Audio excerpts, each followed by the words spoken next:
two commentators up the top, and two turners down the bottom. How's that sound, Blair? I'm down. We'll get to work. Come on then, chop chop. Grind. Yeah, well, you're showing us your lathe just a second ago, and then you flicked it back. What's going on? Well, I'm screwing around with cameras. Ah, come on. All right, I'll let you off just this once. Right? I'm trying to figure out this. What's it called? OBS and all of that, and You're swearing at me. OBS is a foul language. Yeah. All right. That's all right. My wife was like, did you get some SOB? I was like, what? Yeah, a panel of SOB. I was like, oh, okay. Yeah, no, I didn't get none today. No, I like mini cams. It's easy, straightforward. It does what I want when I want it to. It doesn't have a million other settings to play around with, you see. Less options, the better for me. You got to kiss it.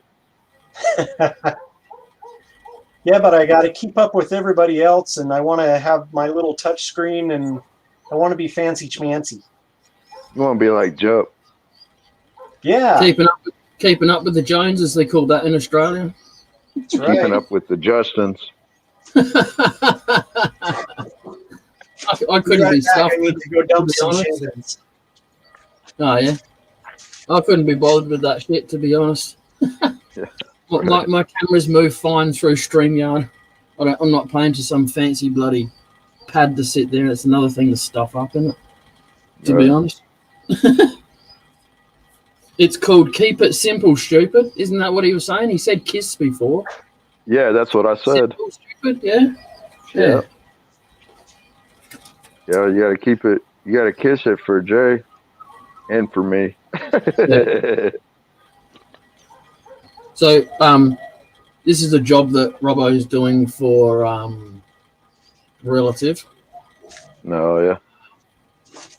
I think this is going to be, this goes on the top, capping or something, I think.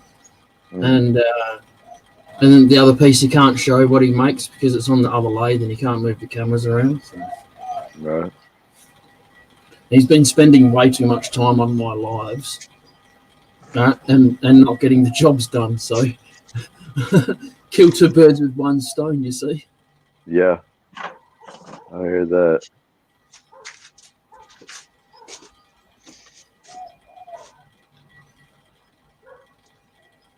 My brother-in-law, he got me one of those face followers to put my cell phone in to do live. Yeah, I was like, that's cool. So I might play around with that here coming soon. cool. Supposed to follow faces and objects. Can I ask? I do what?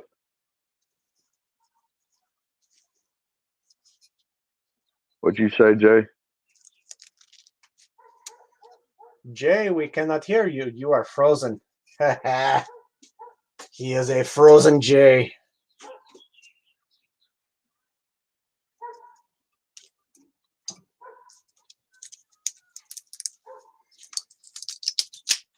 Everybody's nope. Sarge, you're not frozen. No. No, he's the only one that's frozen.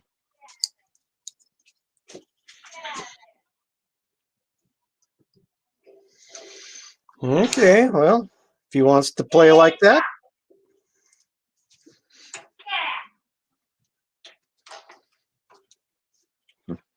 And Robo's not in his office, so he can't do anything to him.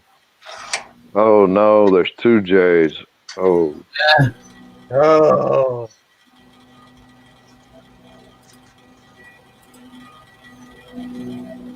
I had StreamYard, had to get rid of it. I couldn't get rid of it for some reason. It's having a bit of a glitch out somewhere.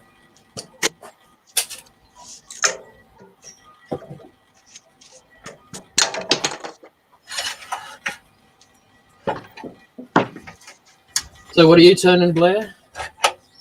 I just found a piece of scrap on the floor, and I think it's juniper. Yeah. I think. So I don't know. I'll make something out of it. All right. I don't know. Did you see my live yesterday where I did the ring on a ring? I did. Well, okay. I'm going to do another ring on the same piece of wood. Oh. So, challenge there or what? You? Yeah. A ring on a ring on a ring? A ring on a ring on the same line of wood, not over on the next piece of the chunk of wood, on the same line, like. So the one ring is really big, and the other ring fits right underneath of it and can slide right through it. Oh, that would be a challenge. I've only done a captured ring a few times. It's basically all you do, right? When you do your captured ring, instead of you just got to leave it as big as you can on the piece of wood, and then make it a really skinny ring, like you're skimming off the top kind of thing, and then go down that same piece of wood and take another ring off. Huh. You might be able to get more than 2 rings off. Robbo said he's seen someone do it that got about 7 or 8 rings out of the one piece like that. Wow. No, try 32 rings. Okay. All right, there you go. So was that on Big Henry? Nah. No, that was a European turner. I can't find his YouTube, unfortunately. It was very good. All right.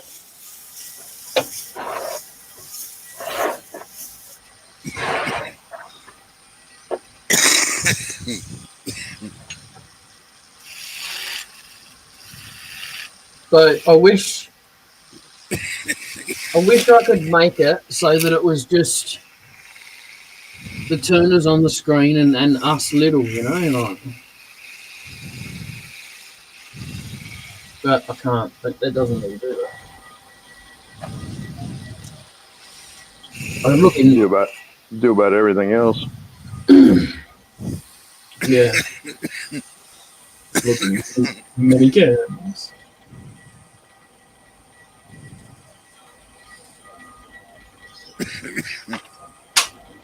Gotcha.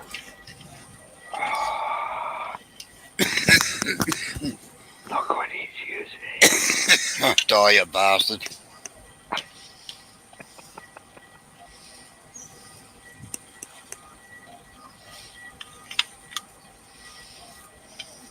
Scallywag. She's been bugging me. She says that she keeps smelling crap outside. And I was thinking it was because my brother-in-law, has built up my apartment or his apartment above my garage, that his sewage doesn't go directly into my actual sewage line. He's just got the gray water basically going into my French drain. So that's all I thought she was smelling. But then Sunday afternoon, we were out back, and there was a puddle out by the fence that shouldn't have been there because we didn't have any rain the last few days. Everything else was bone dry. And she got to digging in it, and all of a sudden the water started percolating up some more. I went over there, and at that time I was having Savannah help me put the backhoe back on my tractor.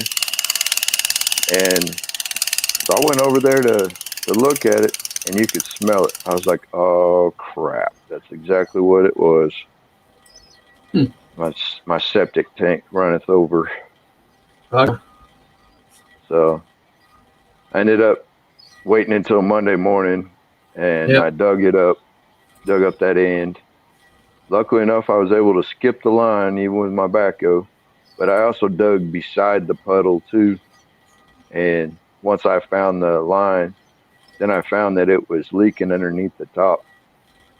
So I ended up having some guy come out, and I cleaned off the whole top. It's a concrete septic tank. Cleaned the whole top, found the caps. He come out and sucked it out. And then to come and find out, I guess whoever had the place initially, somebody busted the concrete top And instead of discarding all the concrete, I was picking up slabs off of it to start with. And then once we got inside and he started sucking the crap out, you could find old caps in there, and there was all the rock debris and stuff. They never cleaned out the tank afterwards when they had the cap off. Like, you idiots. Lazy, that is, isn't it? Oh, yeah. So, but got it drained out, and so far I haven't found any more leaks. So it may take a little while. I mean, we've been here 8 years and never had the tank touched. We didn't even know where it was at. Yep. You could find the line clean out, and that was it. But now I know where the tank is, and I went and when I initially put the dirt back over, I put 2 tires over the caps so that I could keep the dirt and junk off of it. Well, tonight I took a 35-gallon plastic jug or barrel, cut off the top and the bottom, and used them as caps. Put the dirt around it. Now I got to find more dirt. At least it'll be. Not us. We got too much rock. You want a rock garden, just come to my field. You can have all the rock garden you want. We got too much clay. Yeah. There's just clay everywhere. Yeah. The only downside to what we're digging at out there in our job site is the sandstone. It doesn't just break off in big chunks. You don't get cores out. You have to sit there and just grind and grind and grind. Yeah. And then we're also getting a lot of runoff water in there. So at least then it's keeping it wet. It's kind of sticking it together. But it all would come out as big slurry pots. So, it doesn't sound like fun. No. So we want to dig a hole here. We got to soak the ground for 3 days. Let the clay soak it all up and get sloppy. Yeah. Take your shoes off and put some shitty old shoes that you don't mind getting dirty because they're going to get caked. Right. They just look like you're wearing clay shoes after a while. I had rubber boots on, and they've been sitting around for a while, and I found the one spot that had a crack in it right in the top. So my feet were soaked in crap all day, too. Good nourishment there, eh? Yeah. Oh, yeah. That's recycling for you.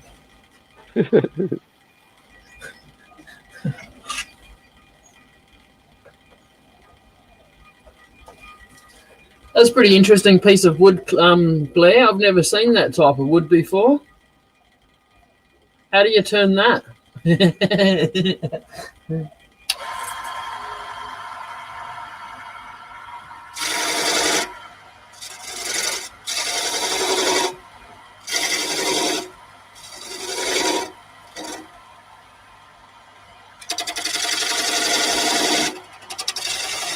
It's called ghost wood.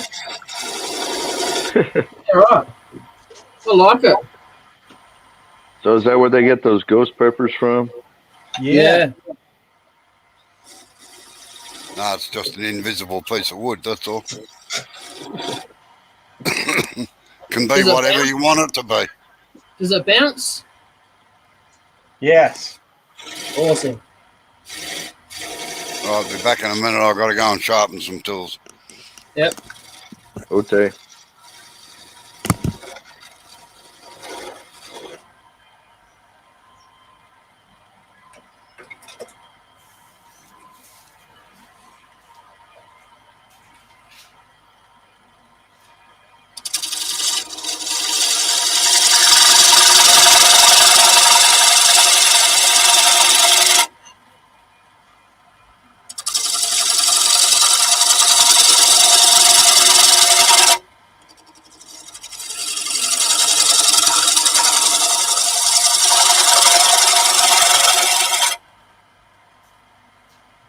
Howdy, Amy. How you going, Amy? Hello.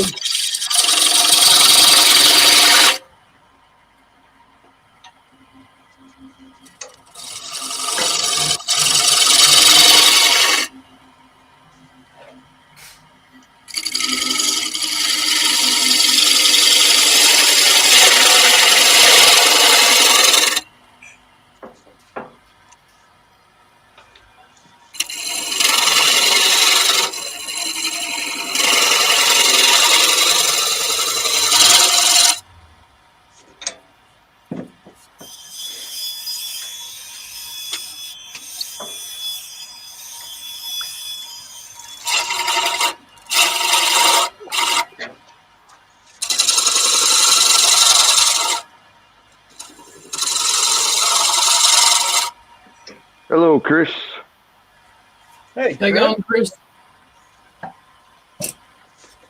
Yeah, Jay didn't want to be alone, so he had to come on early so that us monkey Americans can be on here. Chris, I'll be on this time every day until about October, until the daylight savings all switches back and everything around the world and here.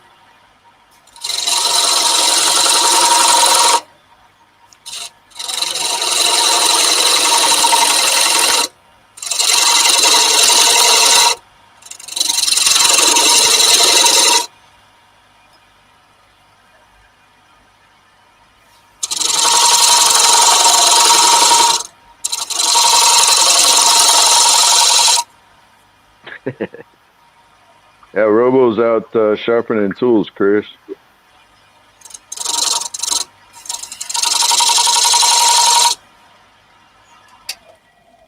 And Blair's picking up scraps off the floor and trying to make something out of it, like most of us do.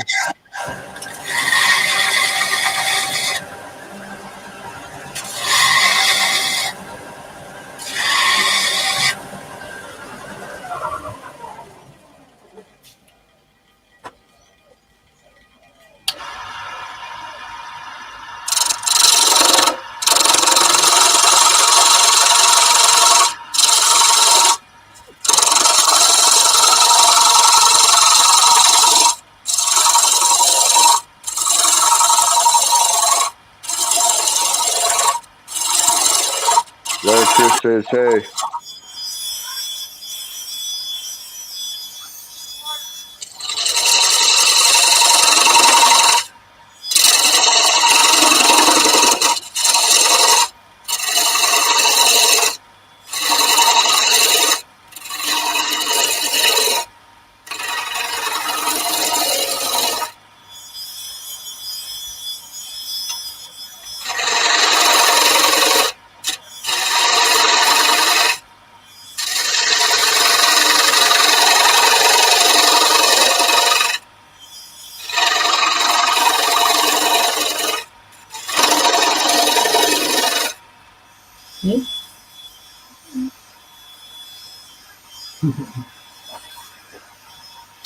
Is that Ember?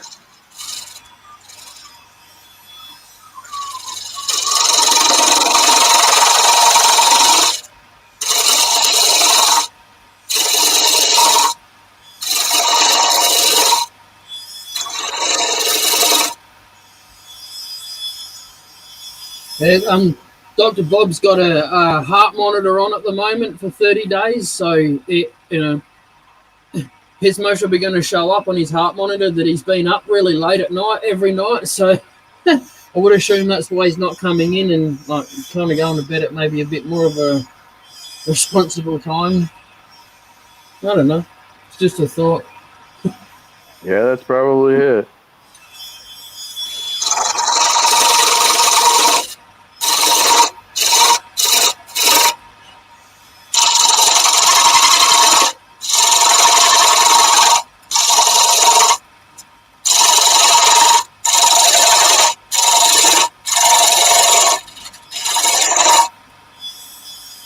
I do ask him on Messenger every couple of days how he's going. So.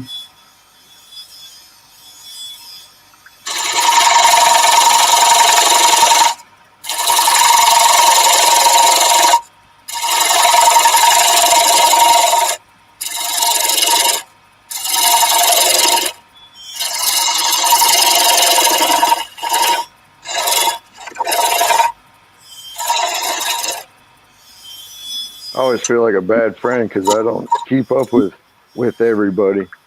But there's so many people that I've been friends with, and family and everybody else, and so many people are sick or got something wrong with them or whatnot. It's hard to keep track of everybody. Yeah. No, he's about the only one that him and Robbo, that I ask how they're going, to be honest. Yeah, right. Unless someone puts up a story on their messenger and it's a bit of an odd one, then I might ask them like, "You all right?" or something like that. You know? Right.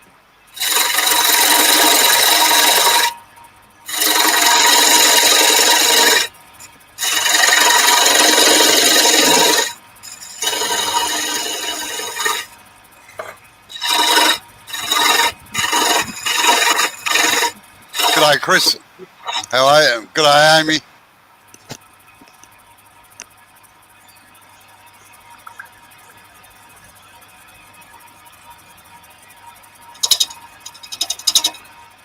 Glad you're not watching very well, Robo, because I've been bouncing all over the place. I can't get comfortable.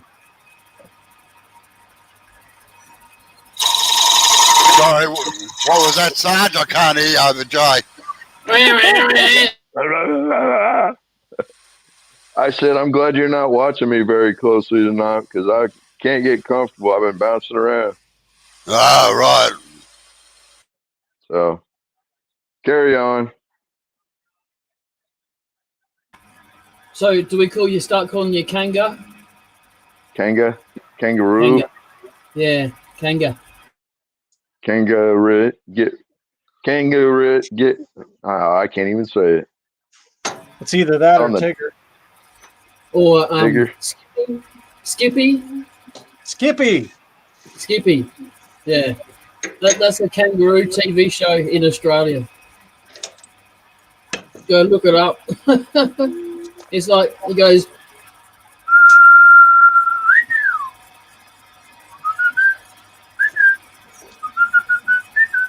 I'm not playing ball.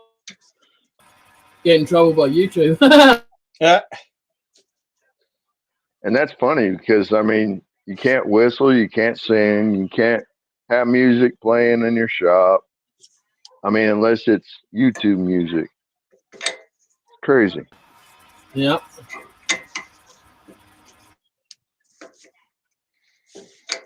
So what if you just can't sing? I mean, you know, will it pick it up? And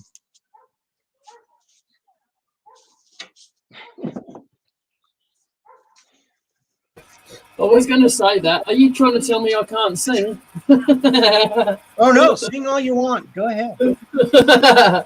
Nah, whistle better.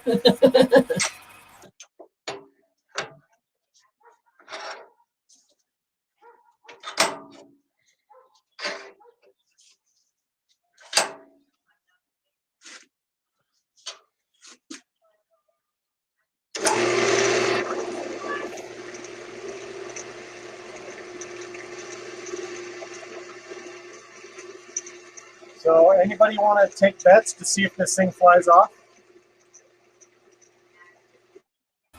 All right, I bet $50 in the first 5 minutes. Sorry, can't hear you. Amy, I don't know what I'm making. Maybe just a little bowl or something. He's making sawdust, Amy.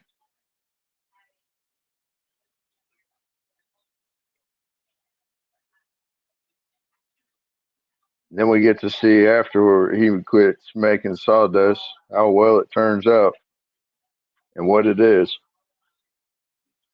or what the wood's talking to him. I probably wish he still had the invisible bowl on.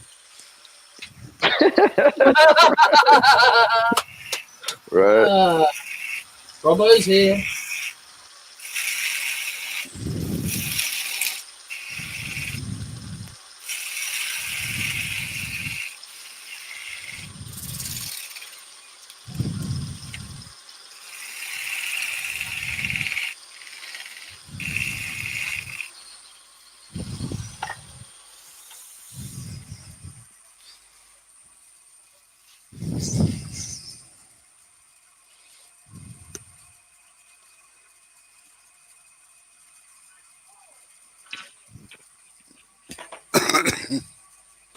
Yo-yos.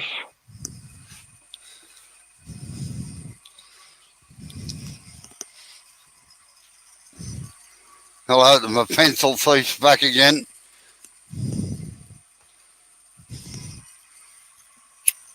It's all right, you stop looking, I found it. It's right under your nose. Well, no, in front of it, actually.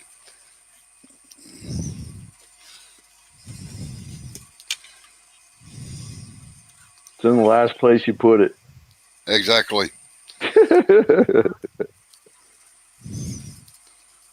And it's always in the last place you look. Right.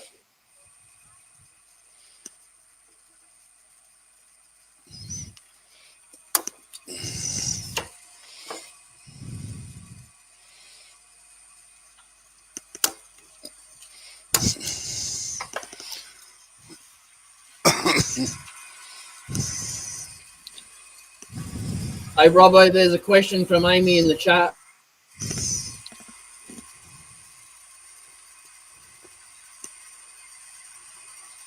Yes.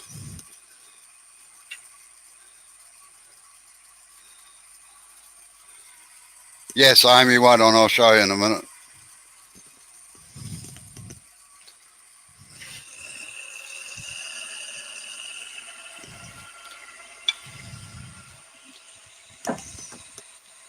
Right. That's a bowl gouge. See how it's... I'll put you on full round. screen. See how it's a round shaft all the way down, and it's very, very strong. It's got a very deep flute in it down in there. Spindle gouge. This is an old type spindle gouge, the best type in my opinion. A forged gouge, and you can see it's just hammered out of a piece of steel, and it's got a very shallow flute, and it's generally a bit wider. So you can use bowl gouges on spindles, but it's not very not recommended to use spindle gouges on bowls. And JP, you can get nicked too.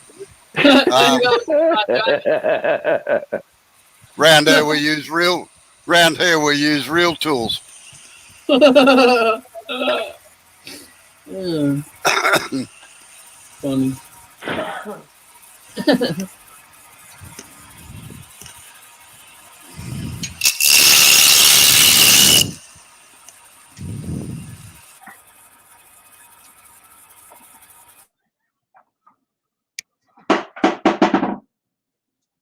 Knock, knock. Who's here? I don't know who.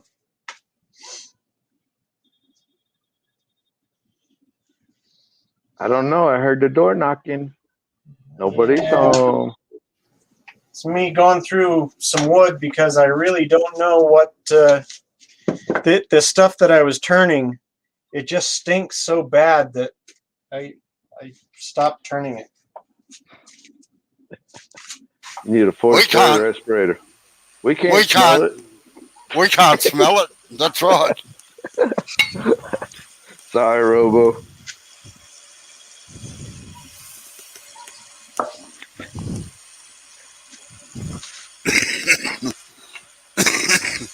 Yes, Amy, this is real turning. This is where the grain runs up and down the lathe, not across.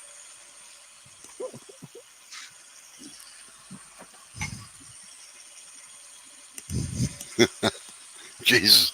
I'll tell you what, it's lucky I'm out in the workshop, JP. I haven't got my little Cupid doll out here.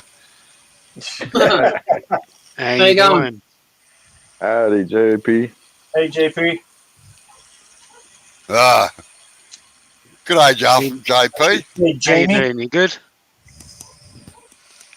Jamie, what are you doing up so late? Not much, mate. Not much. Recovering from a lathe injury. A leg injury? What'd you do? I broke the banjo on my lathe and nearly broke a finger in the process. That's what you get for using carbides. That's what I get for doing outboard turning. Hey, are you okay? Got it on video. Well, I've got my 2 outer fingers are all swollen up. Oh, baby. So yeah, it's really difficult to move my fingers. So, but I'm stubborn, so I won't go to hospital. You probably should be icing them. That way Probably it'll should. keep falling down. Probably should, but yeah. When did you do that? It's a mile thing, isn't it? Yeah. So yeah, I'm waiting for a new banjo to be sent out. I was turning a rather large crotch piece outboard, and the tools caught the inclusion. And I think just because where it is, because I had the tool rest or the banjo was right at the edge of the lathe, and there was an outrigger going even further out, because it was about it would have been from diagonal to diagonal over 21 inches. I was turning on my lathe. Yeah. I think it was something like I think it was like 17 inches long at its longest, and 14 or 15 inches at its widest part, a crotch piece, and it caught the inclusion right in the middle, and just there's so much bouncing on the inside, and it just lost it at its weakest point and caught the. Were you using the banjo extension on it? Were you? Yeah. And yeah, they are useless. Those things. Yeah, they should never been released with a lathe. Yeah, I totally agree with you. I did take it. I got a picture, so I've been advised to put a piece of wood under it next time. But there's you can see where it's cracked. Oh yeah. Oh Lord. So, but what happened was, because I thought first of all that it happened while I was turning, but I went back and re-looked at the footage because I was recording it. And what happened is where the control box for my lathe would have been directly behind what I was turning.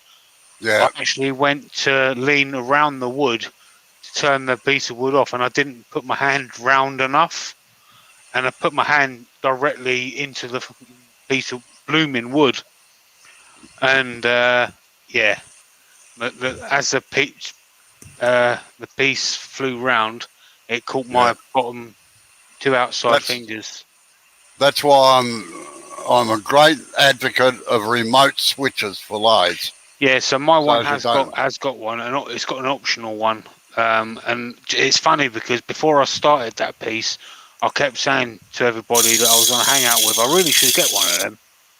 Yeah, well, and it kind of come back to bite me. Literally, yeah. Yeah, it's amazing how many.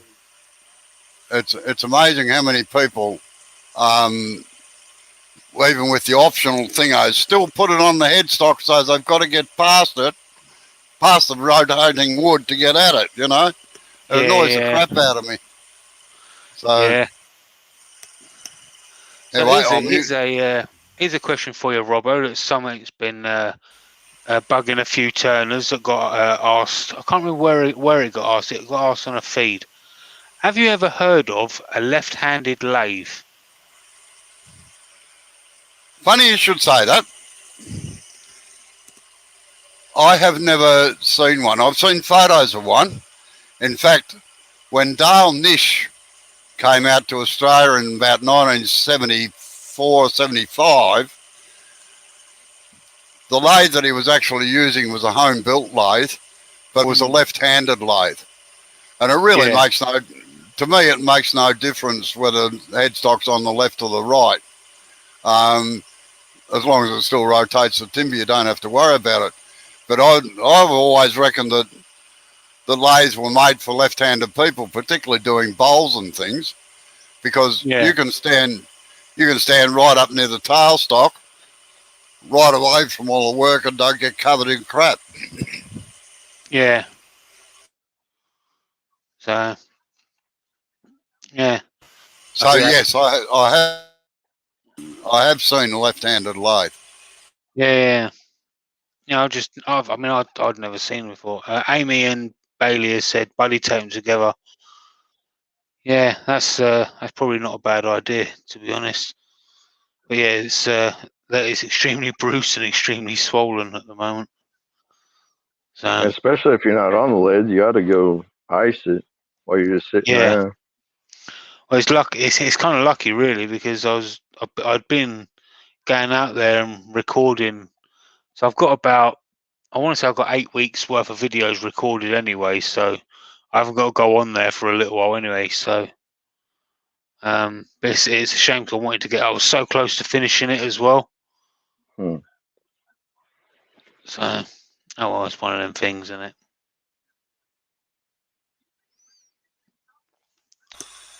As long as that finger's all right, so you can operate your mouse, you're right.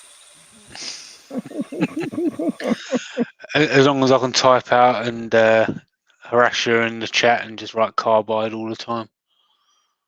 I've got a right hand for that. I can still raise a middle finger, Robbo.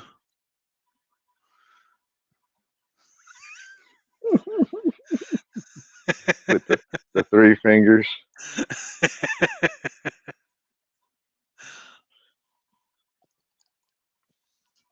Have those 2 taped together and just tape that one together too, so you get the 3 finger salute. Yeah, there you go. I'm gonna have to get some. I'm gonna have to get some stickers sent out to Australia, I think. Because you can't do it this way. JP, your name is added to the list.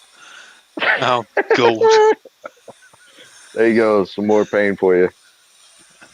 I felt that as well. Amy says, remember in the first 24 hours, rice, rest, ice, compression, and elevation. So you got to sit like this for the rest of the day. Ben's? Yep.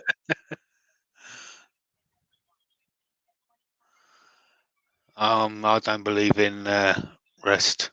Not when it comes to my workshop.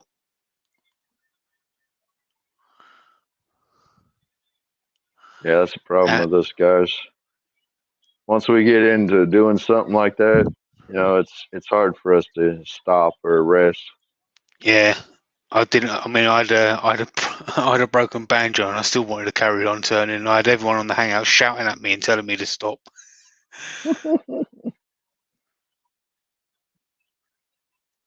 I mean, you have to really, really try and shake it for it to move. But because it was getting such big catches, because of that inclusion, it was moving easy, and I weren't turning fast.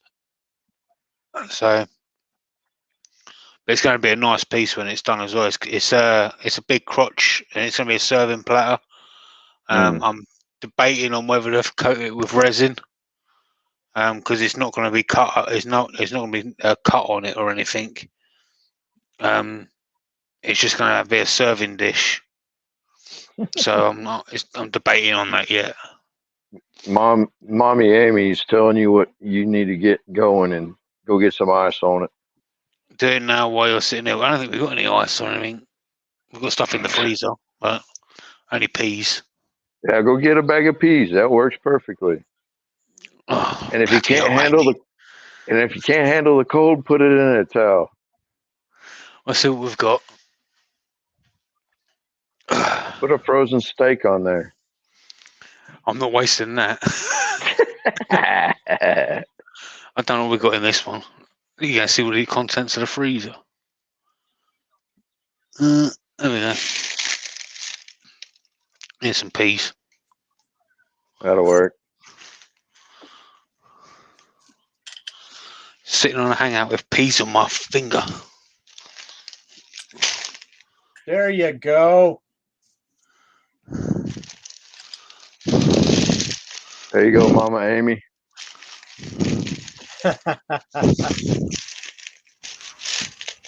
Don't pee on your finger. Yeah, bag will open. I'll pee all over the floor.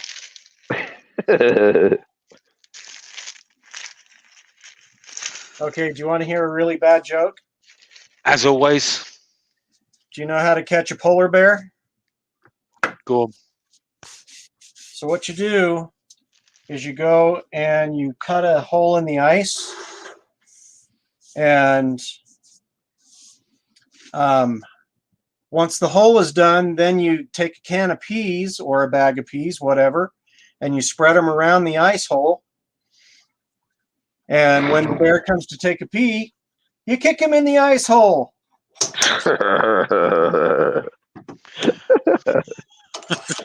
Sorry, I told you it's bad. Yeah. I started laughing when you said ice hole. Hi, Neil. Hello, mate. Hey, Neil. So I've just got all my my new stickers in. So if anyone wants one, you have to shoot us a message, and I'll send them over to you. There you go, Blair. Can you afford it? Costs a lot to send stuff down under. Yeah. My sister's husband lives in America. I was going to say America then, in Australia. But my sister's actually moving to Australia soon. Oh no! I know. Oh no! She's actually she's emigrating there. The publicity isn't working, Robbo. No, Yeah. seems like half of Ireland's actually moving over. I know you're not Irish. You think that's bad, Rob? I'm giving her a set of cardboard tools to bring with her to send you. Oh, thank you. Yeah, right. Yeah. A few pen kits. I was gonna say pen kits too.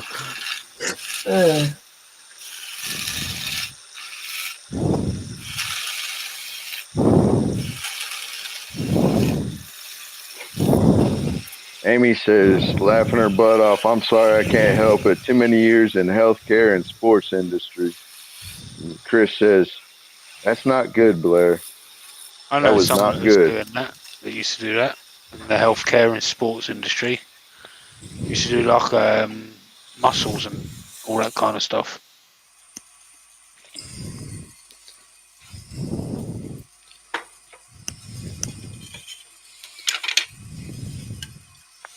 Neil wants to know what you're making, Robo. Post capitals, Neil.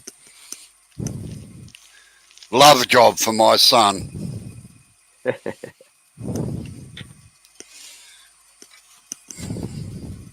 I had to figure out how to cut post caps for a buddy of mine for some 4x4 posts, just some basic ones, and it was interesting.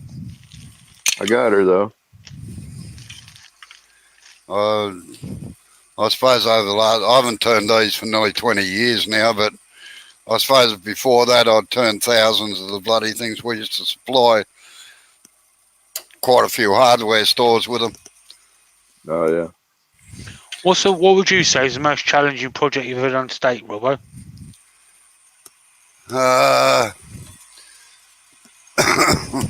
Time for a smoke. Most challenging job I've ever done. 6-foot tabletops to put a 1/4-inch groove in them to put in a leather band. Would be one of the hardest. That was probably one of the hardest ones. The other one that was a real pain was turning 10 feet of 1/4-inch dowel with 1/4-inch beads all the way down it for a beading on a cabinet and then cutting it in half. Oh wow. There you So go. we set up like a capstan lathe or a production lathe. We had copper tube running out from the headstock right out to feed the tube in, and it fed through a chuck. So we held about 3 inches of it at a time, and then I had another chuck in the tailstock that had a drilled through quill on it, and we actually stretched it out, and then another copper tube right out through the tailstock. So it was nearly 25 feet of lathe set up to do that 3 inches at a time. Wow. Good I think Lord. I don't mind. They paid a fortune for it, but I said to them, "Why don't you just do it in section?" No, it's an antique. It's a 16th century antique, and it's got to be done this way. So I didn't mind. They paid the money that I charged them for it. So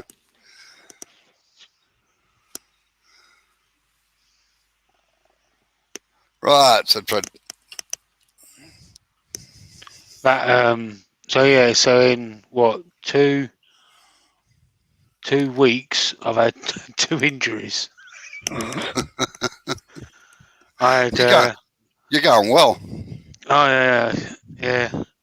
So when I done that resin and wood bowl, I was turning a piece of resin or a piece of the resin delaminated as I was turning it, and cracked me on the outside of the arm there, and I couldn't feel my fingers for a little while. This time I nearly broke my finger. The counter normally says X amount of days since no injuries. Yours is the opposite. I know. I'll be back in a minute. Amy says, how long for the replacements part to come in? I've messaged them because I normally work with Record Power, so they're trying to get me one ASAP, but at the moment there isn't any in at the moment. But they're trying their hardest to get one.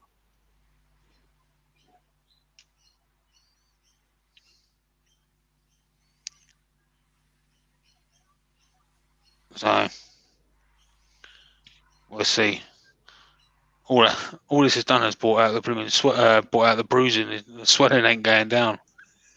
It'll take time. It'll take time. How you going, Dr. Bob? Hello, Dr. Bob. It's Dr. Bob. How are you? Yeah, howdy.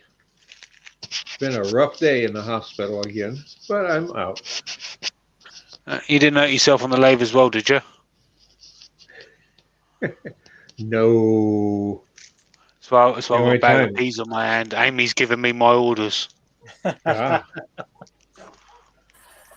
What? How do you No. end up in hospital again, Dr. Bob? well, I had for a checkup, Okay. and after, after a month, they wanted to go over and do a checkup. But only thing I found after I got there that they made 6 appointments on 6 different days at different times, and I always try to schedule them all in one day.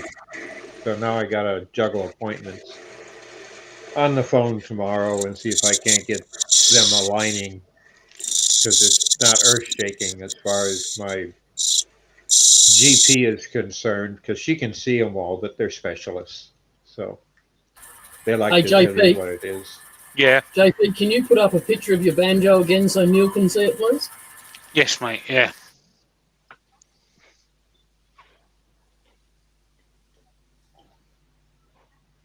Howdy, Dr. Bob. How are you? Good, Sarge. Hey, Bob. Can you see? Is that focusing? Come on, focus. There you go. Whoa. I've only seen that happen once. This is twice now. Yeah. So that wouldn't have happened if it wasn't for me having to use an outrigger. Now I have used the outrigger before, but it's because I was turning a crotch piece, and it had a lot of bark inclusions on it. Apart from that, I mean, because I've used that method loads and loads of times. But yeah, it's because the tool kept catching on the outrigger or on the bark inclusion. Uh-huh. And it just caught at the weakest point, and that was at that point. So yeah, it broke it. But it's all right. I've got some backup videos, so that's all right. You got someone that can weld it for you? No, they're sending me a new one. Oh, okay. But that might take a while. It Hey, shouldn't take too Sarge, long. your better part, I see. Right. I mean, after 76 years, I've learned the proper terms. You don't say wife, because you never know if that's the case. It's always the better half. Oh, yeah. Better half. Girlfriend, doesn't matter. Boyfriend, doesn't matter. You're always safe. The better half. Right. There's a comment there for you, JP, from Neil. That might not be the better half. That might not be the case either in some cases. Right, here we go. cheap banjo too unusual for the banjo to break? Normally it's the outrigger. No, definitely not. That's definitely You not got the two case. messages. So what's the best way? There Well, let's get some and pens. there. So you got the banjo that was coming out there, which was there's the bed of the lathe. So it was right on the raggedy edge of the lathe, right? So like that, and then you had the outrigger, which is there, and then obviously you had the tool rest at the end of there. So I was working at the very end of the tool rest, so that's a lot of distance to be like bang bang bang, and so it was basically doing that every time I was doing getting a catch, and eventually it got the catch was just too big on the bark inclusion, and it went bang and snapped it. Right. I'm not sure at what point, but if you use proper tools, JP, you wouldn't have had catches. Oh, he would have done. Would have done. I don't know at what point because it happened quite a lot. I'm gonna have to go back through the footage and have a look to see when it actually happened. But you could see that because I didn't want to stop turning, so because I was like, oh, it's only a small crack. I'll carry on. You could see every time a little crack was a little catch was happening, you could see the crack getting bigger and bigger, and I was like, yeah, maybe it's time to stop now. I don't want the whole banjo exploding in my face. So I don't like the outriggers. I got one years and years ago for my smaller lathe. Yeah. I just simply got a 1.5-inch pipe and flange for it and stuck it on a big piece of wood on the floor to take the energy straight down to the floor and not off the lathe. Yeah, so what I'm half tempted to do is get a bucket and some concrete and make one out of that. Yeah. Oh, that's cool, Jay. What do you have for a floor? Concrete. Oh. Yeah, it's something to spread the weight out evenly, not in one spot. You got 1, 2, 3, 4. That's all right, Jay. Now, then you had another one. Make 5 on there. It's only pine. I'm not going to push it too thin.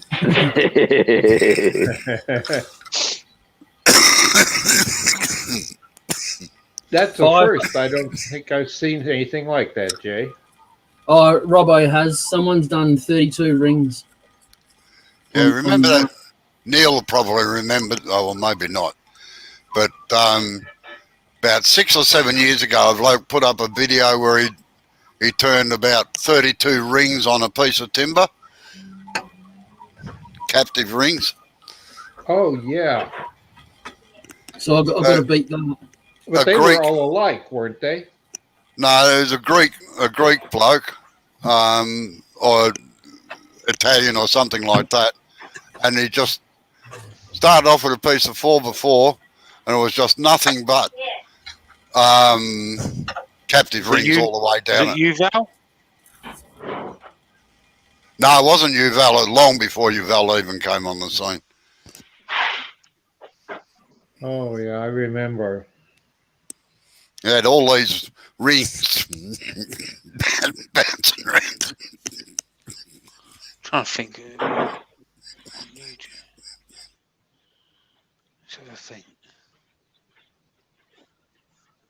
I don't remember the name. I remember Turner doing that at AAW, but he wasn't a major name or anything. He was demonstrating a lathe. I mean, he could have been, but I didn't know it at the time. But that probably goes back 15 years or so, I think. And just had the 4x4 on this new lathe, and all he was doing is turning rings one after another all the way down the 2x4 or the 4x4. Oh, thank you. No. And I don't remember what he was trying to sell, whether it was the lathe, the tool he was using, because people just crowded around to watch to see how many he could do. And then you had to run off to whatever demonstration you were going to. You just kept going. Yeah, Neil says, and they were proper round rings, not flat bands like Jay's. Yeah. Speaking Oi, of that'll be Greek, enough. we're actually interviewing Costas on the podcast this Sunday. That'll be enough out of you, thanks, Neil. But speaking of Neil, JP, did you read his last comment before that? A couple of comments. No. One right before Amy. What about the banjo? Yeah, I did that. Yeah, I did reply, and I replied to that. Yeah, that's where I put the pens out to do the demonstration. Right. Yeah. I'm busy playing with a trick, and I decided I haven't shown it to anybody yet, but I'm gonna probably do a demo on this for our club. I told me to come up with something that people hadn't done before. And this is just plain old branch wood to make it look as if it was a candle. Mm. And it's just branch wood, emphasize some of the wood on it. You know, it's trash wood, but it is a dollar store, 5 for $1 candle. The electronics and battery is in the bottom. And I just put a wire up it and put the bulb on top. There you go. So you took the you took the flamey bit and the LED and rewired it. Yeah, that's pretty cool. This was the first one, and I've got several different flame pieces. I've got a different head I might put on here, or the next one, and raise it up a bit. Because what I did, and you have to play with it to try it, is that I drilled the hole too high up. I was hoping the flame I wanted to put in was taller, but all it did was flash on and off, and that's boring. This LED in it, actually, it's in the LED that makes it flicker. Yeah, you can mimic the flame. Yeah, and that's just in this little piece. It's not in the control. And I got some other ones where I'm going to give it a try, where there is one in the base too. And simply carve it out, make it look as if the bottom of this being a tree is that this is some rodent or something that got in the bottom. So you could take a look and see a flicker in the inside of it, plus the one on top. That whole, that electronic piece cost me all of, I think I got 6 for $450. You could do like little windows and doors all the way at the top and make it like an ant house. Yeah. But this is just plain branch wood, and to come up with something different and unique, so that's what I played with. And you're the first to see it. I wanted to show it on Jay's group. You could make get a resin cast, a clear resin casting or something like that at the top. Well, make the flame bigger.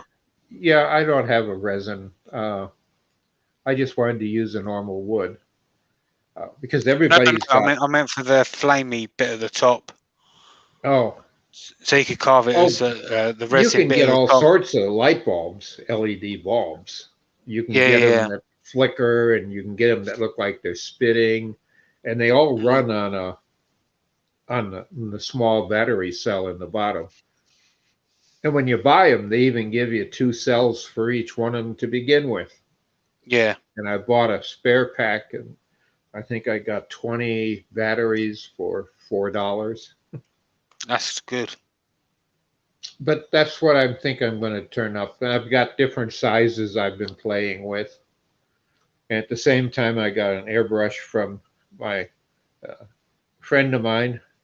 And I've been practicing using it because I've never done any, to add some color here and there, and some of the stuff that I've been looking at and taking some different classes with, where I can actually put gold leaf in, powdered leaf, just go in there with a little pin and put down the adhesive I want, and then put it in, and afterwards shake it out real well in a bag, and now I've got this little gold glitter around there, and it's just particles of gold leaf. Yeah. There's a lot of ideas I want to try to build from here to come up with some different ways, because you can give candles anywhere, and I've turned a lot of urns. I'm sick and tired of urns, though a lot of people need them. They're for vets, and I've almost come close to 1,000 since Gulf 1. So I thought I'd try something different as a memorial device that you could make and give to people, a memory candle out of wood. Yeah. What'd you make, Blair?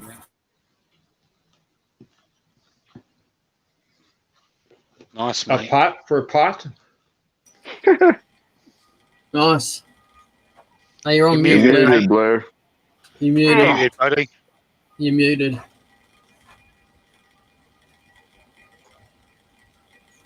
So it is a box, but I put the lid on too tight, so now I'm having to fix that. A little bit of sandpaper, you'll be right. That's the problem, though, is I can't get it undone. Oh, okay. Can you heat it or shrink it or like cool it? Got any ice left outside? I'm just gonna have to pry it open, or at least try anyway. Put it Yeah. in the drawers of the chuck and just tap it. Well, there is a trick that I had used, and a friend of mine gave it to me, and it worked on an urn that way back at Gulf 1 when I was first starting to do them and putting lids. Take a piece of fishing line, heavy fishing line, Oops, put sorry. it in the crack between them, something real small but very tight, and then simply twist it around a piece of wood or something and keep twisting so as you're winding it up and the line is being pulled into the seam. And you can pop a seam that way.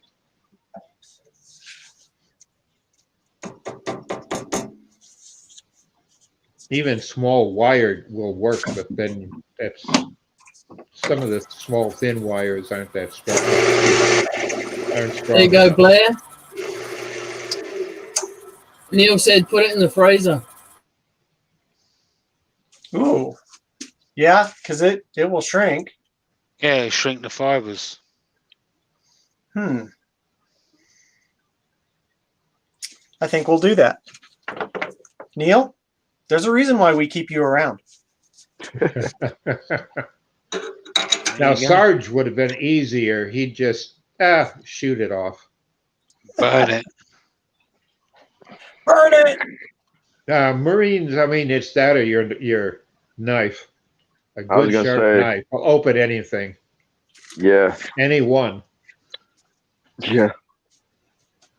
If that don't work, just find a bigger hammer. Punch that knife in deeper. Have you ever seen Jake Thompson's knife video that he done? So when Jake Thompson was in the Marines, he got given a knife, and he gave it to his younger brother, and like to look after, basically. I think he gave it for 14 years or whatever. When he moved back home, he didn't really think nothing of it, and his brother gave it back to him untouched, still in its box, and all that kind of stuff. And he basically made a video of like a shadow box. Oh, wow. Cool. I've got a shadow box I need to fix. Really, really good. I'm sure it was that long he had it. He gave it to his brother in 1994. He was given a K-bar knife weapons proficiency award. He gave it to his brother in 1994, and he gave it back to him in 2016. He kept it for 22 years, and he never even opened it. Cool. Yeah, I figured you were going to say K-bar. That's typical Marine knife, and also used a lot in the ceremonies and stuff, or in retirement plaques or specialty plaques and stuff. Yeah, that's a good idea, Neil. Hopefully this will do it. Hey, Jamie, I've got a real quick question for you. Go for it. Do you know who that is? No, I can't say I do.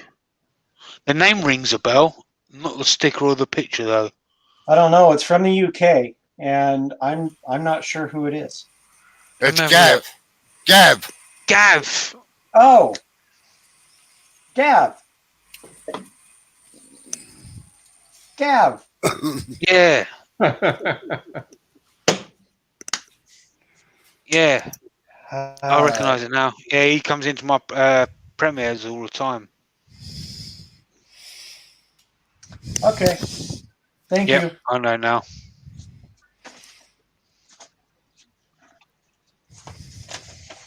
I didn't even realise he had a channel, to be honest. I didn't realise it either. I just thought he appeared on the chats and that. I'll tell you what, he helped me out. He sent me that spindle gouge. I mean, just didn't even know who I was. He says, I got one. And he sent it all the way from the UK.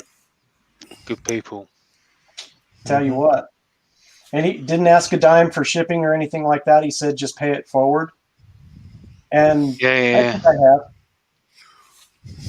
But, I tell you, I got a hell of a shout out from Dale today on Richard the Beard's invasion. Yeah. So wait a minute. What happened? So do you know Richard the Beard times 16? He does something called the invasion, or he invades people's workshops. Oh, he's the one that broke his leg, right? So the hospital told him that he broke his leg. Turns out he never broke his leg. He just really, really damaged it badly. Okay. So yeah, they reviewed the X-rays again, and he never actually broke it. He just really badly damaged it. Well, that's good. I'm glad. That gives you a lot of faith in doctors, doesn't it? Oh yeah, doesn't it just? Yeah. Can't read an X-ray. So you know that break that you've got. It turns out it's just a bruise. Yeah, that's right. Yeah, pity about the 3 months you've been in a class, you know. Yeah. Well, that's the thing, though, is bone bruises. They take a long time to heal. Yeah. So here's another story, though. Too. I mean, he fell off of his workshop roof that he's building. So he regardless of what happened, he hurt himself. Yeah. You know. So, but yeah, he does something called the Beard Invades. So if anyone wants their workshop invaded, get in contact with Rich. It's like an interview, and he looks around your workshop and asks you some questions and all that kind of stuff. Well, tonight's one was a year on Dale's Maple Tree Studios one, and he gave me a shout out. Oh, and nice. Kind of what Dale said was kind of like, it was almost like a hit you right in the feels. Do you know what I mean? It's kind of like, I don't look for recognition for the stuff that I've done or have done in the past, but it kind of somehow finds me every now and again. And when it does, it's kind of like, do you know? So, yeah. So here's a doctor story for you. I've got a pal that he's been having some head issues, dizzy, headaches, nauseous, and stuff like that. He finally decided to go in to see a doctor. Doctor said, yeah, you know what? Let's do an MRI. So they did the MRI, and he waited and waited. And it was probably about a week before they actually got a hold of him. He's not a busy guy. And they said, you know what? You probably should go see a neurologist about this. Okay. So he goes to make an appointment with the neurologist, and they said, okay, yeah, we can get you in May. And he goes, am I going to die before then? And they said, let me show this to the doctor real quick. And anyway, he has an appointment tomorrow. So he's probably going to be getting some bad news. These doctors, I swear. So it went from May to tomorrow. So it is a very similar situation. Very similar situation. Right. So I first went to the hospital about my ankle. It'd be 10 years ago. Right, complaining that my ankle was hurting. Right. So my ankle. Let's get context. Right. So my right ankle started going over on its side like that. Right. It was operated on. Right. It's now straight. My left ankle, I was walking on the outside of my foot on the back end of it, like that, right? So that's when I went to the hospital. The doctor says, look, my foot's hurting. I'm going over on it. I'm having to get a new trainers or sneakers every 2 to 3 months because I'm that far over walking on it, right? Because it hurts to walk. And he was like, all right. So we went through the procedures. Right, the first 8 months, right, I was getting thrown from pillar to post. Now, the first 8 months, I waited to get my first appointment, which was the wrong person. He referred me to the wrong person, right? So then she said, "Well, I can't refer you to see somebody else until I've seen you." Right. So, but I had to have an appointment. She said, "Even though you've been sent to see me, I can't. You've got to do what I tell you, and then have come back the week after." Before I can refer you to see somebody else. That's just how it works, right? So she told me to put like insoles in my shoe to see if it worked, right? She goes, you don't have to do it, but you need to go out of here with me telling you to do it, right? So I was like, all right, just pass them here and I'll walk out, right? And we'll just act as if I've done it. I said, I'm not going to do it because my foot doesn't want to be straight. Right, so I went back and saw her a week later. Right, she was like, "All right, now I'll refer you to who you need to go and see." Or blah blah. Lo and behold, she sent me to the wrong person. Right, so that went on for God knows how long. Right, lo and behold, right, 8 years has gone by. Right, I finally get to have a surgery that I've been waiting for. Right. Yeah. So that happened in October. That happened in October. 2 years ago. Hey, right? Jamie, just 1 second. I gotta bug off. I gotta go pick up the oldest daughter. So I'll catch you all later.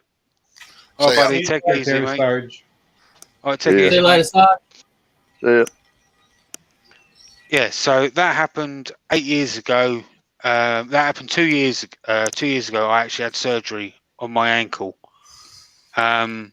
And after that happened, like my foot still hurts and all this kind of stuff, and like this obviously isn't right. You know what I mean? The pain in my ankle.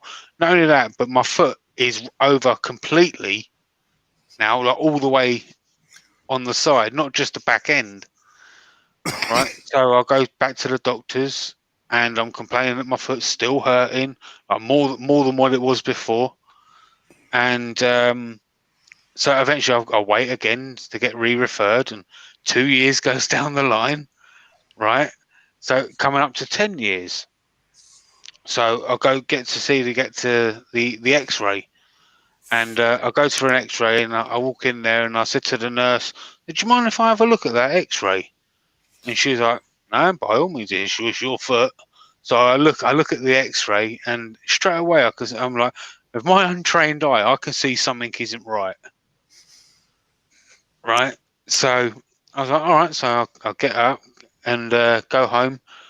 2 days later, I get a letter through the post saying the doctor wants to give me a call and all this kind of stuff, right? But the doctor wants to call me within the next 2 days, right? So within 4 days, I've gone from having the X-ray to the doctor calling me, right? And so all of a sudden, the surgeon calls me and he was like, "Right, so is this Jamie? Blah blah blah." And I'm like, "Yeah." He goes, "So do you know why I'm calling?" I said, "Yeah, you obviously messed up my ankle." And he was like, "Well, what it is when we put the screw in, he goes, the screw's off by about 3 millimeters." I was like, "Well, I could have told you that." I said, "What you planning on doing about it?" And he goes, "So what we're going to do is we're going to take the screw out." I said, "So you're basically telling me after 2 years after I've had surgery, I'm back to square one?" And he goes, "Well, your foot is actually straight." I said, "No, it isn't." So we're basically starting all over again. So yeah, it's 10 years. It'll be 10 years in October since I first went to the doctors about my ankle, and it still isn't fixed. And I've still got to have surgery yet. And Jamie, you know what? You're really lucky because one, that could misshape your hip. It can misshape your knee. So here's the funny thing: I get pains in my knees and I get pains in my hip. And your back could be screwed up too. I'll get pains in my back as well, in my lower back. Yep. Now, see, here's an American answer. Sue him. Shoot him. No, not shoot him. Sue him. So I don't know where you can see that, but can you see that? Oh my gosh. Yep. Yeah. Pain and suffering. That should be worth $500,000. At least here it would be. Hey, so here's the issue. Now I'm not sure if this is correct, but what I was told is if you sue the hospital in the UK, right, and you win, right, they can actually refuse operating on you in future because you've had money out of them, and you have to actually pay for private hospitals after that. So they can actually refuse to operate on you. Now, I don't know if that would be for that procedure or anything. Say, let's say, for example, I sprained my ankle badly or broke my ankle in a later date. They can refuse to operate on that ankle. But if I hurt my other ankle, then they would. Yeah.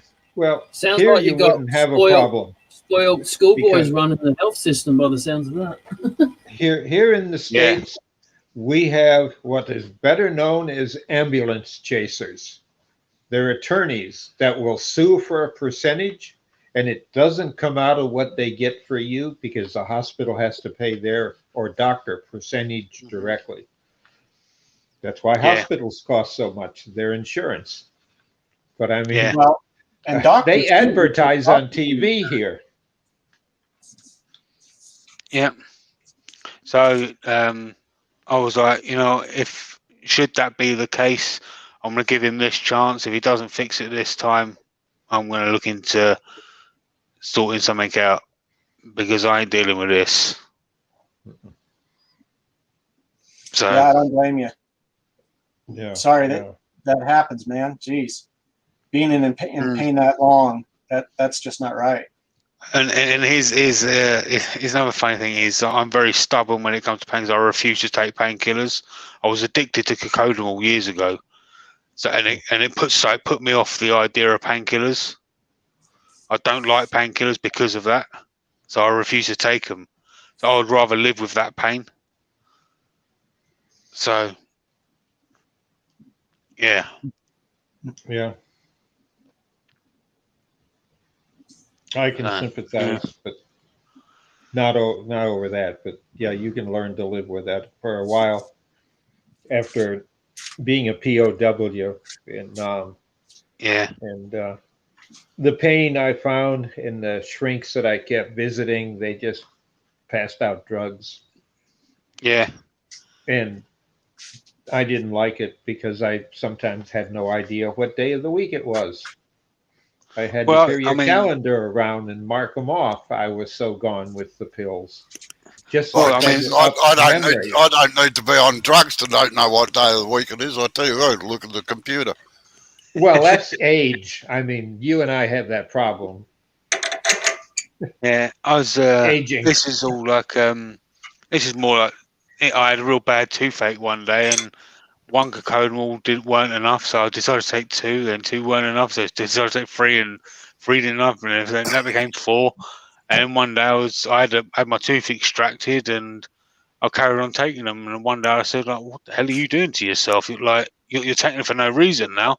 And then I just stopped, and I was like, never took painkillers again. And it gets to a point where if I have to take painkillers, it's almost like it's like I'm scared to take painkillers to a certain degree. You know. So when I had my operation the first time, they basically gave me a box of cocodamol, right, to take home with me, and I was like, keep them away from me, lock them up. Yep, you can block pain. Yeah, that's one of the good things about the scroll saw, is it's kind of like puts me in a Zen thing. So I can. It's really weird because I can stand at a scroll saw for.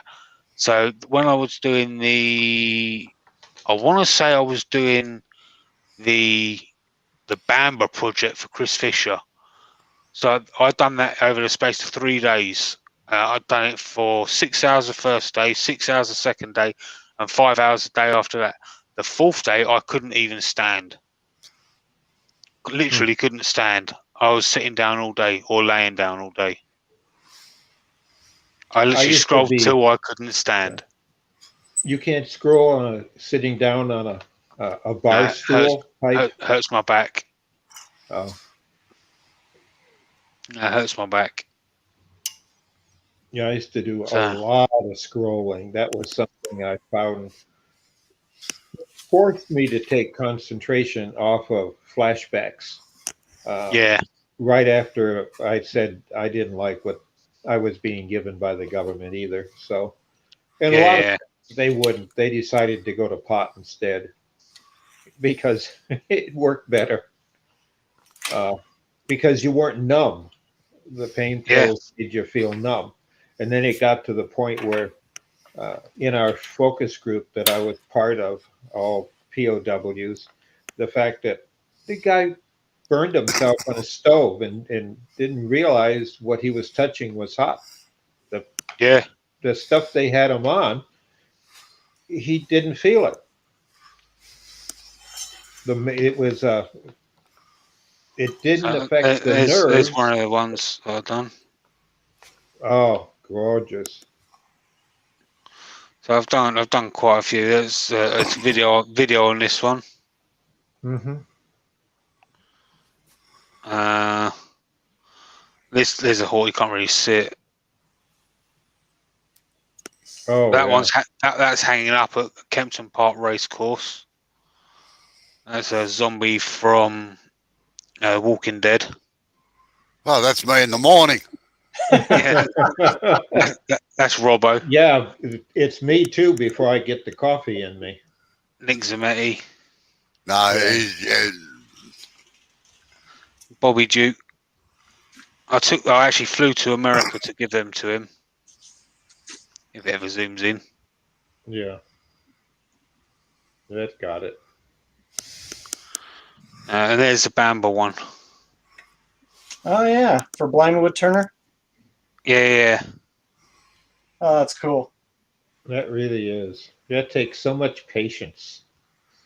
Yeah. And I think it's focused concentration. And when you can focus concentration, you forget often about what goes on around you. That's what I find. Oh, big time, yeah. You shut out pain, phone calls, stuff like that. Yeah, it just blocks everything out. And I mean, it's funny. I've done all of that on basically a basic scroll saw, like $100 scroll saw. That was before I got the Excalibur.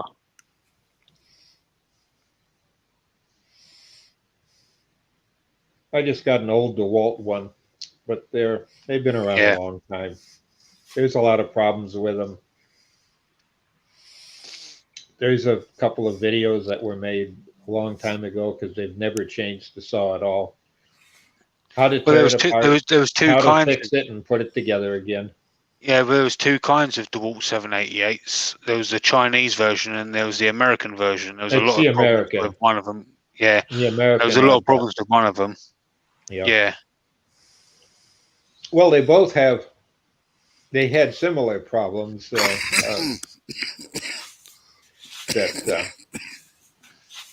I don't know. I fixed it. Bought the guy who had a kit on how to do it.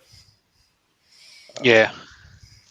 I wasn't getting air in the bellows enough, and I actually when it took the arm cover off, I found the bellows had a leak in it because it had dried out. Right. Good night, Chris. Thanks for coming in. Take it easy, guys. Good night, Chris. So, See you later, Chris. yep. I got a little baster, a little miniature baster or eye wash thing, and found that I could compress it just a little and put it in, and that made a better bellows than what they had.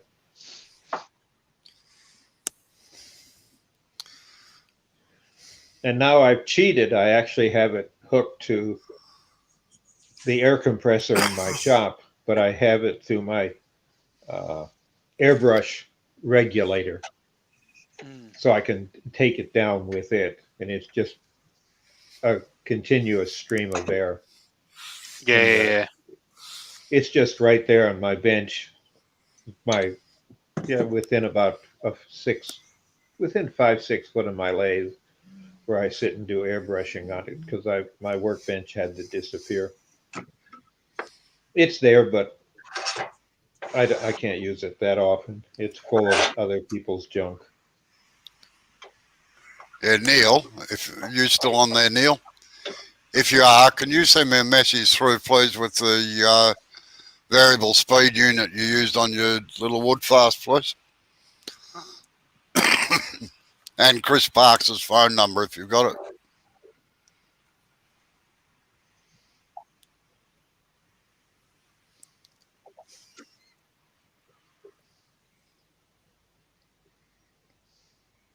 No, and I went to the VA today to check and meet with my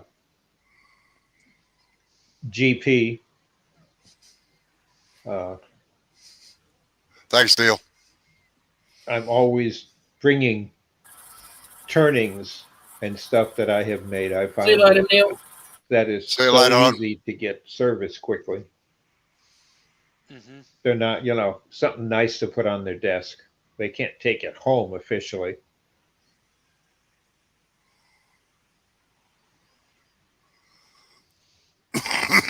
Yeah.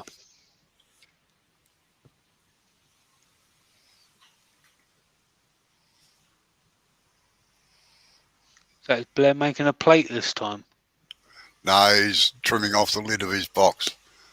Right. I can see he's using proper tools.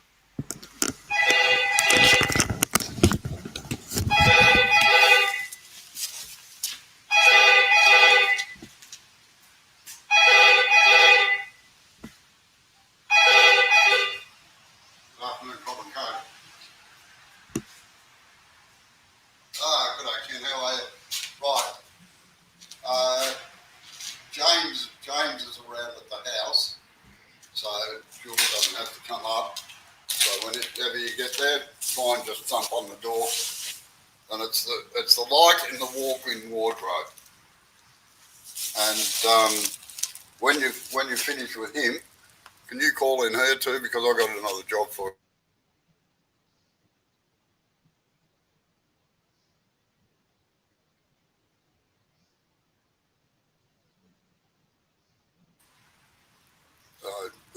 I'll leave it with you. What do you like the best? Do you ever use the for scroll saw blades? Blades, it doesn't really bother me. I'm able to use both. To be honest, so I started off. Right. Yeah, I started off not being able to use spirals at all. But I knew the benefits.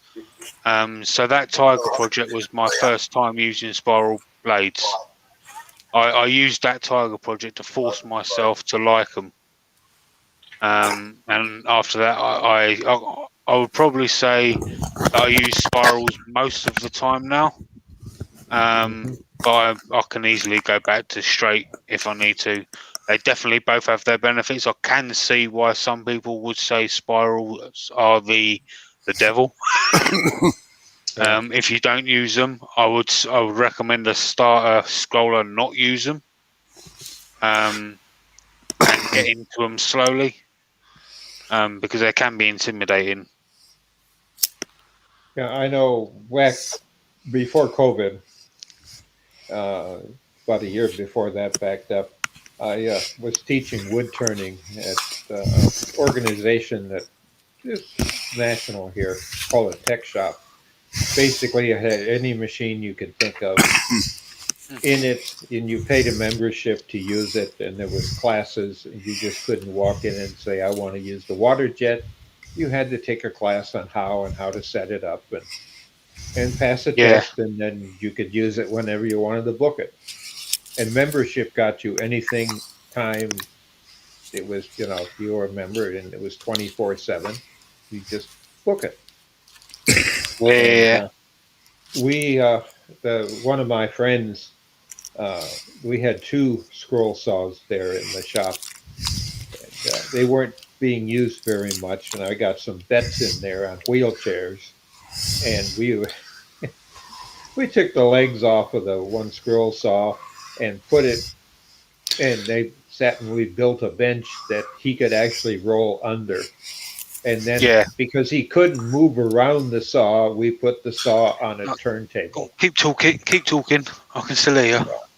Yeah, we put the scroll saw on a turntable, and then that was too touchy. So one of the other people there, who was an engineer, put a clutch on the turntable, so as the person who was using it had a lever that could cut down the turntable speed or drag to the turntable. So you could, if you're in a wheelchair, you just got to move the wood around, but the saw arm could be just in the wrong place for you at the wrong time. So you would, step sideways to do it.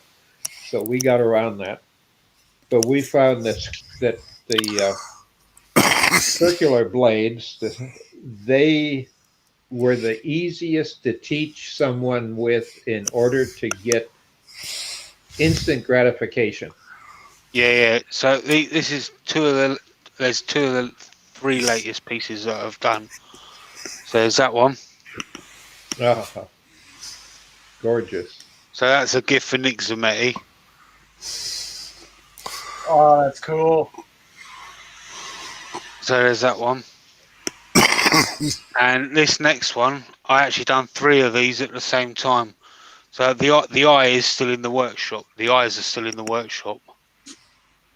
You stack them? Yeah. So that's cut out of 3mm ply, and the backers are 6mm. Oh, the back plate. Yeah. So the backer is 6mm ply, and the front is 3mm ply. Yeah.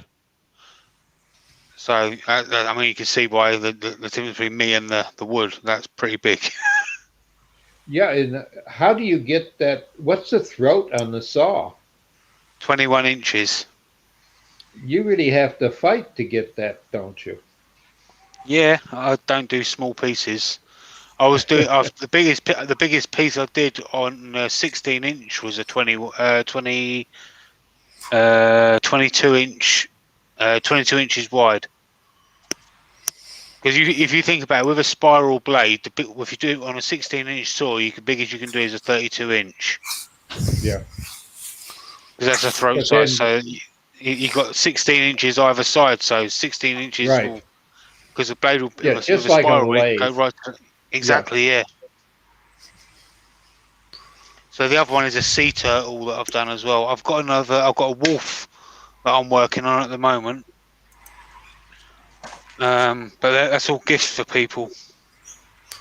Do you have an auxiliary table? No. Just a table that comes with the saw. Actually, let's take this I need to sand this back kit. Let's show you this sea turtle that I've done as well. So there's a sea turtle. Oh, that's cool, Jamie. Yeah. More bloody I want patience some than of I've got. So yeah, that's a turtle. Is it from a pattern or from your head? No. These are patterns that other people have done. So I bought myself a drawing tablet. So I'm going to start designing my own at some point.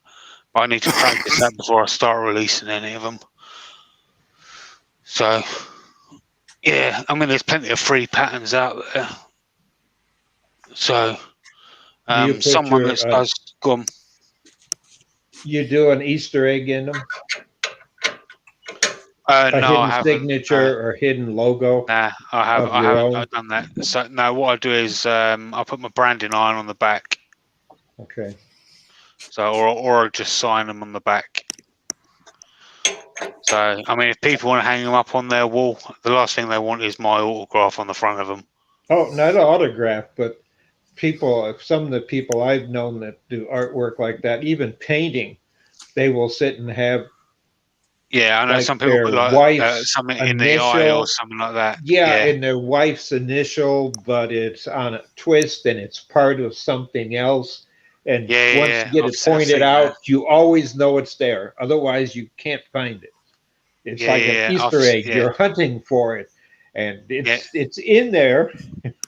like in a crease of clothing or something like that. Yeah, or in a pattern. It could be in the fur of an animal.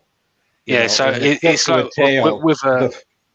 with a lot of the patterns that I do, a lot of them, or the vast majority of them that I've done in the past, have been Charles Deering patterns, and you see a lot of the shapes that are done in these patterns. It's I look at it and I think that kind of looks that looks like a crocodile, that looks like a giraffe, that looks like a as you're kind of cutting it. Right, I've got to go, unfortunately. Yeah, I think I better do the same as well. It's 10 to 4 here. Yeah, well, it's an hour past my lunchtime now. So I better go and have something to eat. All right, catch you all later. Have a cold one for me. Yep. See ya. All right, thanks for coming in. Take it easy, Robbo. Right, take it easy, everybody. Take it easy. Right. You See you too. later. Bye-bye. Goodbye. Yeah, I'll try not to. Yeah, if you want an almost a sticker, just shoot me your address on Instagram or Facebook or wherever. All right. No worries. Yeah. Take it easy. Bye. Bye-bye.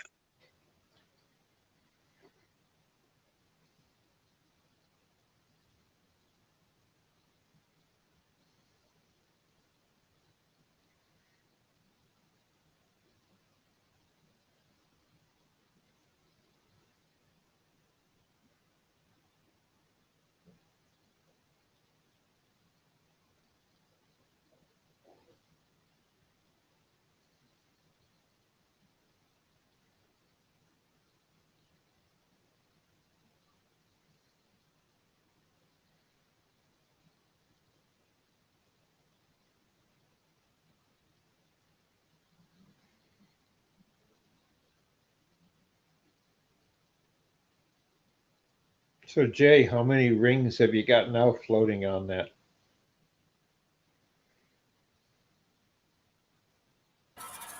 I was just trying something different out.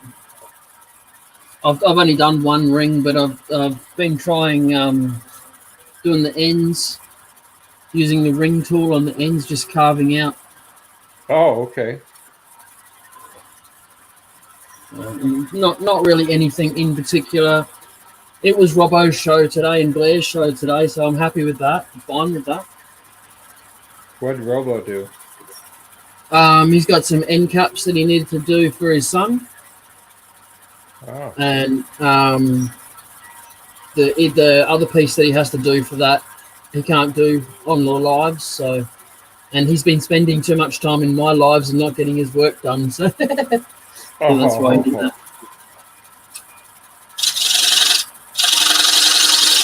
Because the phone calls don't stop, with more work coming in, you know. So, well, that's always good. Yeah.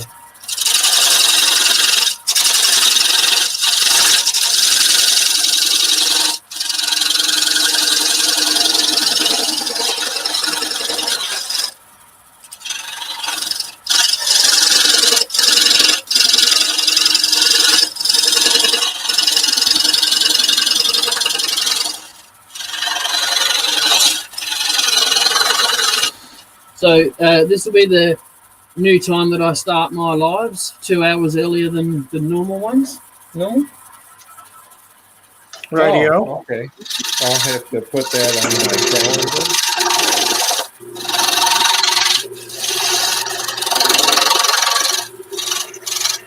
Try and get a little bit more in sync with the rest of the world, since all of our daylight savings have sent everyone haywire.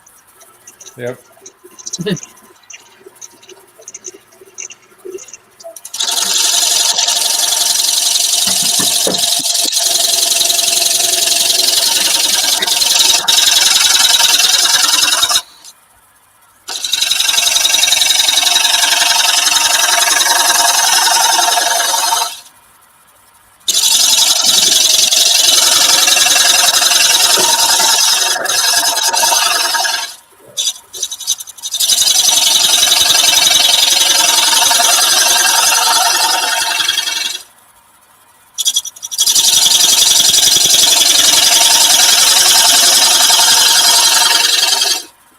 And the Aussies can go and invade the English lives again now. So, hey, Amy.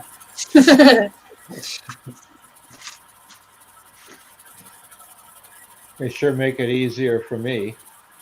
They Yes. put me on a CPAP machine and been wanting me to go to bed earlier and get up a little later in the morning, and I'm not used to it, especially with a mask on. So are you having a better time sleep to though? get used to it. Are you I having a don't better know. sleep? No? Well, they say I stopped breathing at night. They noticed that when Yep. I was in the hospital, they were monitoring it, and that I Yep. actually stopped breathing. And it's like Yep. I hold my breath, for a minute or two, and it Yes. triggers the oxygen sensor that they put on me. Yep. And I get looking at what they're doing, and I go looking. The little watch that I got that monitors, it has the little contacts on it. It monitors my breathing and heart rate and all that and oxygen level, all from the watch, and it sends it to them. And I said, well, how do you know this is happening? Well, your watch is telling us. And I didn't know that was part of it. Darn it, you get busted, didn't you? Yeah, I mean, the guy was doctor rolling his cart of all the instruments that they roll into the room when they're there. And he says, well, let me show you. This is what we have for the last 8 months of your sleep. You're watching my sleep? Yes. Are they related to dark? Because dark likes to look in people's windows. So. I don't know. Well, it's because my watch and the CPAP. That gives information back too of my breathing, and I didn't realize that, but it's automated too.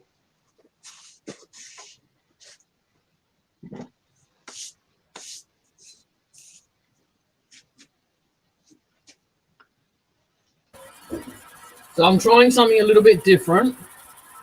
When I use the ring tool, I use it just to hollow out that one side, not to completely take the wood right off.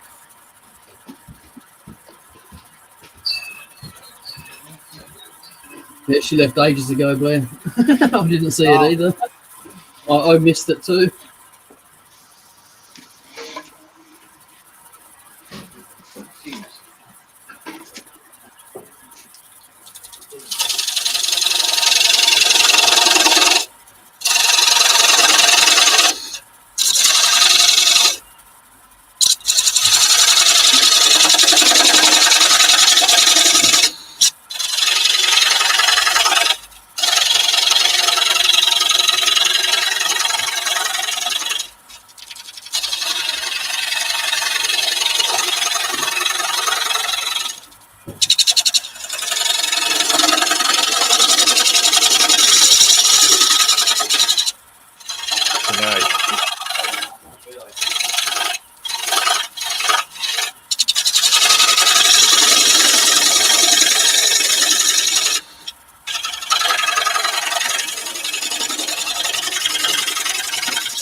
Well, Blair, how did it turn out?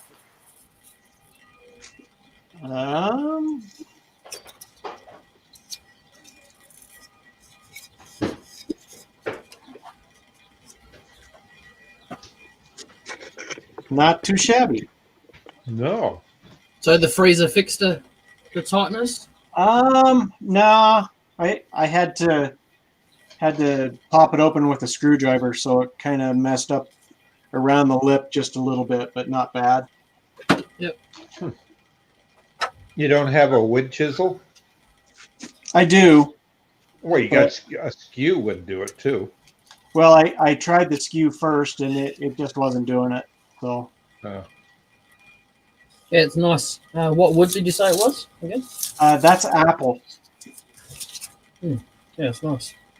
Thank you, sir. Is it dry wood? Yeah, it was. Yep. Yeah, you're lucky because the fruit woods are bad for cracking. Yeah, I took all the bark off of it, took it down, maybe about 1/4 of an inch. Yep. Put 2 tenons on it, and then I just let it sit it's been sit for maybe about 4 or 5 days. Yep. And it didn't crack at all, and so I just cut it in half, and there it is. Oh, okay. There's the other half. Oh, yeah. Anyway, I'm going to knock it on the head and go hang out with Tammy, and I will see you guys probably tomorrow night. It's funny, I was about to say the same thing, to be honest. I was about just to show you what I'd done. Well, that's all I did, really. Just this was flat from the piece of wood, and it just broke off anyway. So, like, it kind of gives you an example of what I was doing. I was just digging, going in there, like making a recess in there. I made one ring. Yeah, that's Nothing cool. too flash. Still fun. Yeah, and then just continued the recesses, just dug down inside on all of them. Nothing flash, like I said. I was just messing around. It's good practice. Yeah, it is. Yep. Jay, when you showed that to me, I had an instant flashback. Reminds me of some of the supposedly 900-year-old temples that you find in Southeast Asia, or at the time, by the Chinese, it was considered Indochina. Laos, Cambodia, Burma. China claimed all that, but they claimed everything. But in the jungles, you find, and they're round, and they look like that because they're carved out of solid stone, and pieces break off like that. Yep. So when you look at them, you look at it and say, that's hundreds and hundreds of years old. But how did they ever make it, and what was it used for? But I saw 2 or 3 of them that were in the area that we were playing missionary in, and they were just holy places from the before people. Oh yeah. Yes. All right, guys. I will see you guys later. You have a good evening. Yep. All right. I'll catch you later myself. Yep. I'm knocking on the head. Thanks everyone for coming in today. Same bat time, same bat channel. Okay, be there.